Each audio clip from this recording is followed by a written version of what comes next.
manifestons aujourd'hui encore et toujours, et cette fois avec peut-être beaucoup de colère, nous manifestons dans un cadre unitaire entre le collectif national pour une paix juste et durable entre Palestiniens et Israéliens, qui regroupe associations, syndicats et partis politiques, et Urgence Palestine. Omar prendra la parole juste après.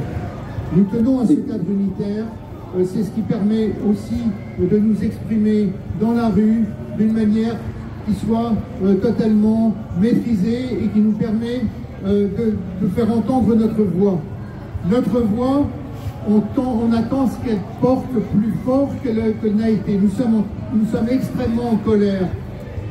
Aujourd'hui, alors qu'il y a eu un vote de 153 pays des Nations Unies pour demander que ce carnage cesse, alors que ça fait 70 jours qu'Israël mène contre le peuple palestinien à Gaza, mais aussi en Cisjordanie, une guerre absolument atroce, absolument ignoble, qui, au-delà des chiffres, bien au-delà des chiffres, on parle de 19 000 morts, de 50 000 blessés, il y en a encore beaucoup plus, si on compense ceux qui sont sous les décombres, il y en a beaucoup, beaucoup plus, si on compte les enfants qui sont en train de mourir de faim, si on compte toutes les personnes qui sont en train de mourir faute de soins.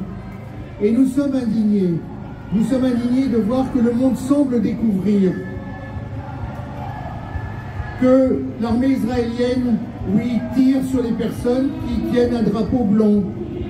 Les 3 otages qui ont été assassinés il y a 2 jours par l'armée israélienne tenaient un drapeau blanc. Combien de Palestiniens qui tenaient un drapeau blanc ont aussi été assassinés par cette armée israélienne qui n'a aucun principe, qui ne rend compte à personne, qui n'a de compte à rendre à personne, et qu'on laisse faire. Hier soir, c'est un diplomate, un collaborateur français du Quai d'Orsay, Ahmed Abou Shamla, qui est mort des suites du bombardement d'un immeuble civil à Rafah, là où on demandait aux gens de venir se réfugier. Et donc, il est mort des suites de ce bombardement qui a tué 12 autres personnes. Et la France, le gouvernement français semble découvrir que oui, effectivement, il peut y avoir des frappes de l'armée israélienne contre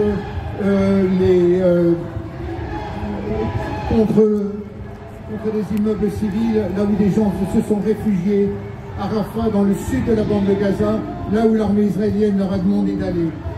Nous sommes indignés de voir que ce silence, nous sommes indignés de voir que les journalistes étrangers n'arrivent pas à rentrer dans la bande de Gaza. Quand une correspondante de CNN rentre quelques heures, c'est un événement.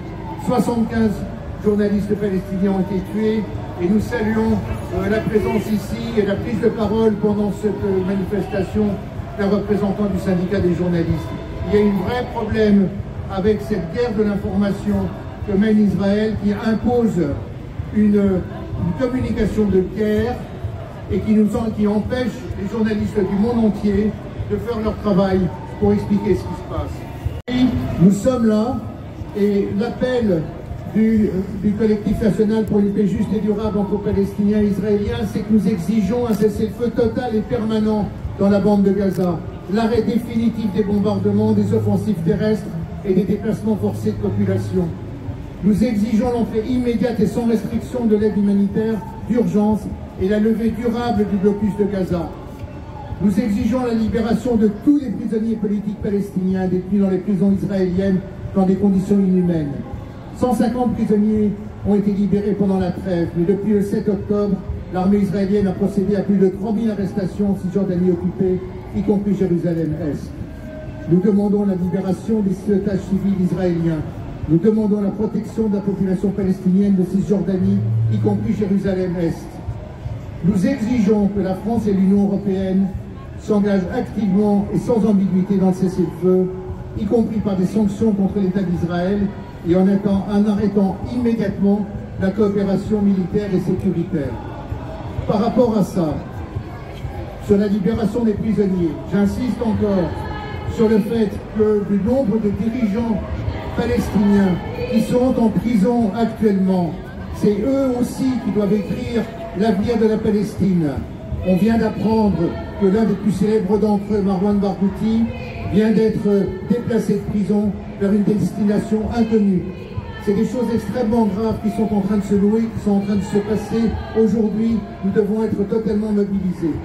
Et quand nous demandons que la France et l'Union européenne s'engagent de manière active pour le cessez-le-feu, un vote aux Nations Unies ne suffit pas.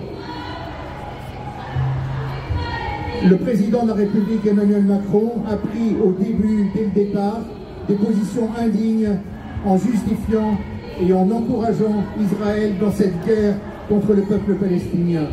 Il continue encore à le faire dans un en même temps qui est absolument insupportable. Est-ce que enfin, avec la mort d'un diplomate français, il va se réveiller? Nous demandons que la France se réveille, prenne des mesures, que le gouvernement français se réveille, et les autorités françaises, le président de la République, prennent des mesures fortes. Ce qui se passe aujourd'hui justifierait pleinement la convocation de l'ambassadeur d'Israël en France et son expulsion du territoire français.